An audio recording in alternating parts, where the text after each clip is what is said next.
कांकेर जिले की जीवनदायिनी दूध नदी के संरक्षण और स्वच्छता अभियान को लेकर जन सहयोग संस्था के साथ अब गायत्री परिवार भी सक्रिय रूप से जुड़ गया है। दूध नदी की रक्षा और जन जागरूकता के उद्देश्य से आयोजित हवन पूजन एवं धार्मिक कार्यक्रम शहर में चर्चा का विषय बना हुआ है। दूध नदी के तट पर आयोजित कार्यक्रम में गायत्री परिवार और जन सहयोग के सदस्यों ने प्रातःकाल से ही विधि विधान के साथ हवन पूजन एवं पूजा अर्चना की। इस दौरान पूरे क्षेत्र का वातावरण आध्यात्मिक और भक्तिमय हो गया। कार्यक्रम में नदी को मातृ स्वरूप मानकर उनके संरक्षण और स्वच्छता का संकल्प लिया गया। गायत्री परिवार के प्रमुख ने उपस्थित लोगों को संबोधित करते हुए नदियों और जल स्रोतों के महत्व पर प्रकाश डाला। सर पे आज इस पवित्र दूध नदी में हम सब इकट्ठे हुए हैं और हम सब ने ये संकल्प लिए हैं कि हमारे आसपास और इस दूध नदी को हम स्वच्छ रखेंगे।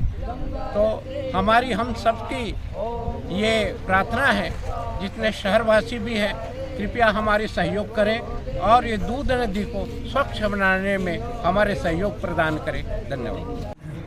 आज गायत्री परिवार के द्वारा महायज्ञ नदी को बचाने के लिए किया जा रहा है। देखिए, हमारी संस्था जो विगत 13 वर्षों से इस नदी को बचाने का प्रयास कर रही है, लेकिन हमारा प्रयास सार्थक नहीं हो पा रहा। उसका मेन कारण है यहाँ जागरूकता का कमी, और ख़ास करके यहाँ पर हम लोग स्वच्छता अभियान चलाने के बाद हम यहाँ के आसपास जितने दुकानदार उनसे निवेदन भी करते हैं कि आज हमने सफाई की, इसमें दोबारा कचरा मत करिए, लेकिन जागरूकता की कमी के कारण वो नहीं समझ पा रहे हैं कि ये जो नदी है हमारे जीवन के लिए कितनी महत्वपूर्ण है और ये देव रूप है, इसमें गंदगी न फेंके, वो समझ नहीं पा रहे हैं। तो हमारा ये निवेदन है उन लोगों से जो नदी के आसपास जिनके घर हैं, जिनके दुकान है, उनसे निवेदन है कि ये देव तुल्य नदी है, इसको बचाने का हम लोग प्रयास कर रहे हैं। तो आप हमारा इतना ही सहयोग करें कि इसमें कचरा न डालें।